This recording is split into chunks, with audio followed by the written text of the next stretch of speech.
Una niya ginbutang, ininit nga tubig. Tapos, after sang mainit nga tubig, walang ano na, halo-kayin niya. Tapos, after niyan, pwede mo na siya hugasan liwat sa tubig nga ara sa gripo.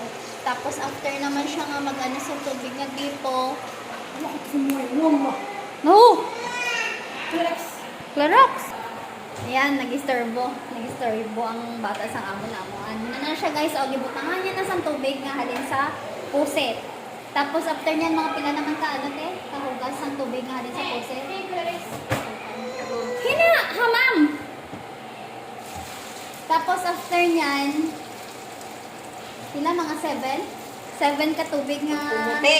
Ano na ula? 7 nga kahugas ng tubig halin sa gripo. Tapos butangan na po siyang tubig nga mainit. Amo na siyang ginahimo nga ano guys? Harina.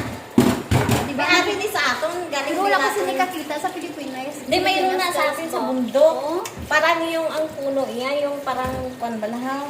Ano na siya, ginahimo na siya harina guys. Amo balik na ginahimo harina. Dili lang ko kakita sang amo sini nga ginahimo harina. Amo galing na siya ang material sa paghimo sa Makita mo yung harina. kwan sa bundok, yung parang humay nga mataas. Yung parang bulaklak siya. Hoy, sa aton mani ano mani? Yung parang bulaklak gani. Tawag sini, hindi. Hila mo na siya sa umay ba? O kanin lang yung gani, yung sa bagakay. Alam mo yung bagakay na... Bagakay? Oo. Yung bunga niya, gabunga siya, amuni. Amuni yung bunga niya.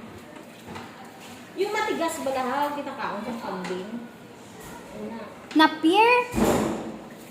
Napier? Sa kwan nga sa bundok gani, katubo lang.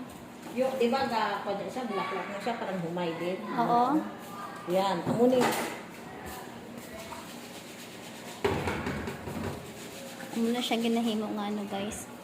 Pero ang po kumayari ni sa aton. Kasi May ni ara Ate daw. Maggie may ara daw. Oh. May ara kayo sa bundok kasi, pero hindi lang pinapansin kaya kwanto. Yung kwan niya balahaw, tulis lang siya. Tapos may parang kwan siya. O pangita na kamo sini guys. May ara daw kuno dira sa aton sa Pilipinas. May ara to sa Amo na busay. siyang ginahimo nga ano tapos ibulad lang siya. After siya hugasan no, kailangan puti-puti gid siya guys. Ang Hindi kasi tubig wala na tinatapon dapat nila. sang wala na dapat siya naga-brown.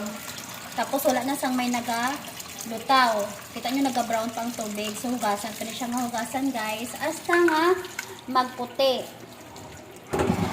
Pag puti sina, pwede mo na siya isalin sa pag ibulad sa initan. Tapos pag nagmala na siya guys, pwede na siya pwede na siya gilingon, tapos magiging flour na siya, magiging digig ang tawag nila dito guys. Sini siya, sang flour, harina. That's all guys, bye!